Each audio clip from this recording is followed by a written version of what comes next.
Hello. Hello. Hello, Adi. Hi, Swamiji. Hello, everybody. There's not much of an everybody here yet. There's somebody there, but no comment yet. Oh, Tusharain. Hi. Hail. Hey. So here we are again. A little early this time because of schedule around here. Tripura Rahasya. Rahasya is the secret. Tripura is the three cities, the three worlds, waking, dreaming, deep sleep, etc.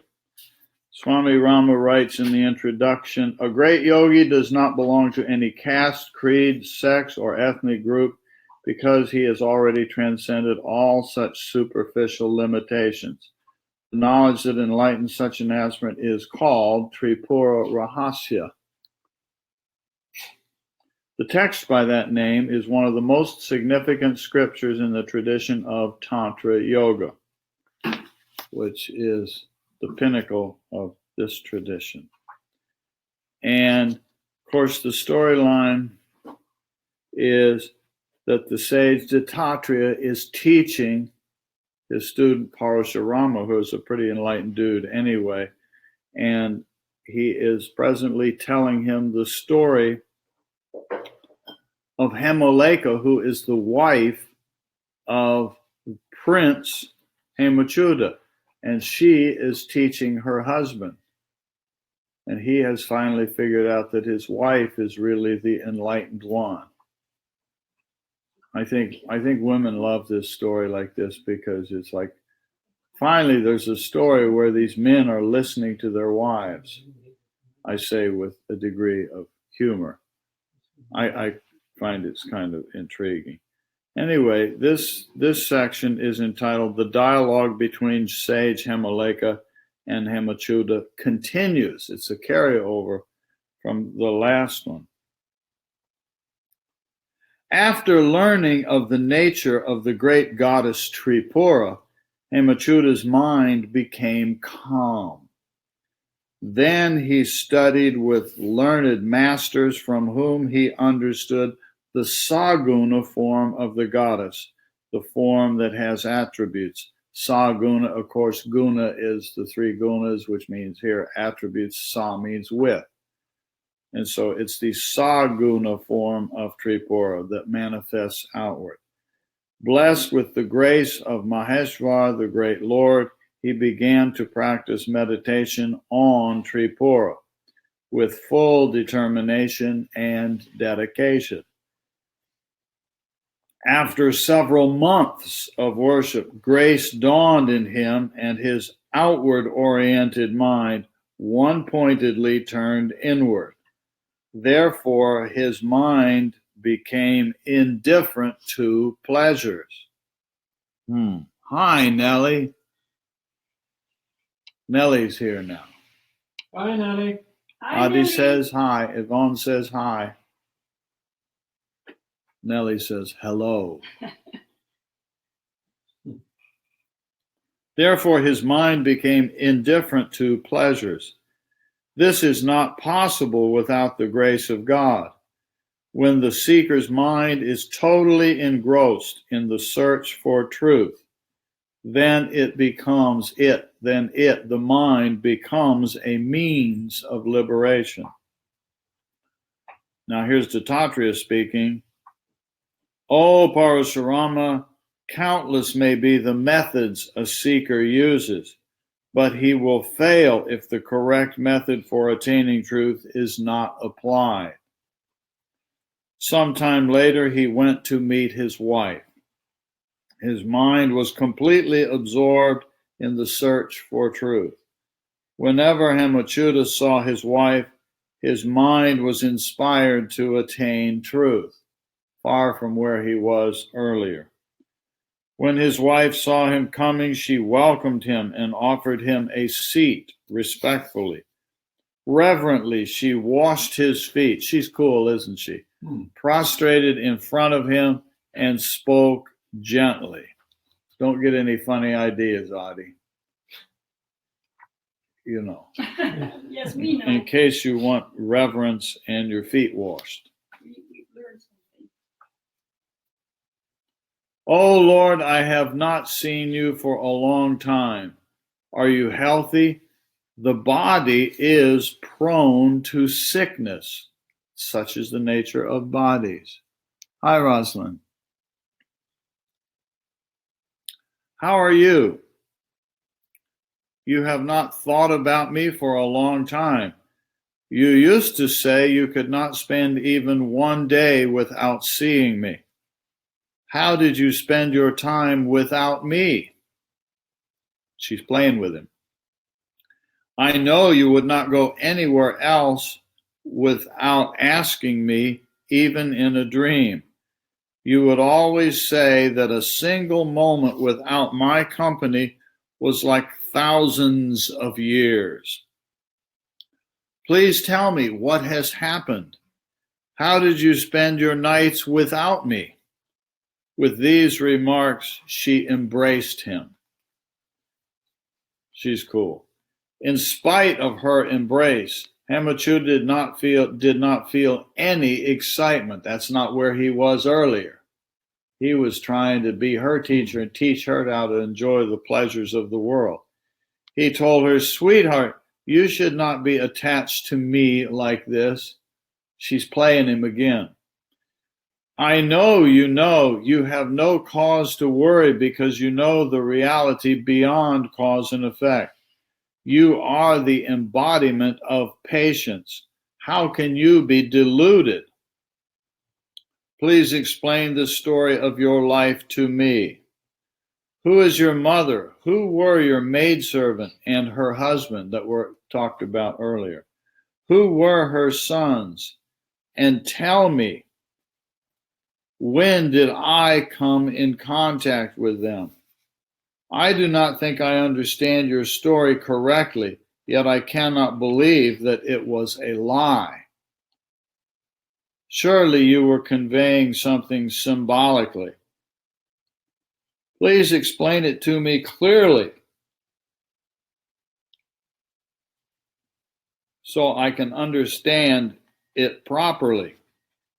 I am very happy with you, but please remove the doubt from my heart. Hearing these words, Hemalekha's face glowed. She felt that through the grace of the Supreme Being, the prince's mind had become purified, finally. Through the grace of the divine force, he had patiently withdrawn his mind from worldly objects. His virtuous deeds were beginning to bear fruit. Finally, yes. Recognizing that the time for his self-realization was very near, Hemalekha decided to impart more spiritual wisdom. She said, through the grace of the Lord, your good fortune has risen. Without good karma, no one experiences indifference to material objects. This is the first symptom of the grace of the Lord, the indifference to material objects. The second symptom is becoming aware of the pettiness of the charms of the world through discrimination. Now I will explain the journey of the self, which I described to you before. Apparently he was a little slow and didn't get it the first time. Pure consciousness is my mother. My intellect is my maidservant. Ignorance charms and distracts the intellect and is the great enemy of the faculty of discrimination. The power of ignorance is immense and can delude anyone. Great attachment is the child of ignorance, which had an unsteady son called mind. His wife is imagination. He has 5 sons, the 5 senses, which are hearing, tasting, sight, touch, and smell. Sense gratification becomes their samskara. They dwell in the sense organs. Being embroiled with sensory objects becomes the habit of the mind. The mind carries those objects back to its own abode to enjoy them in dreams. Expectation, the unstable glutton, is the sister of imagination. She produces anger and greed. Their dwelling place is the body, the city of life.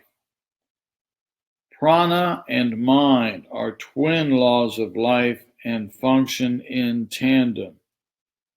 Without knowing the highest purpose of life, this world becomes the source of pain and confusion for the human being.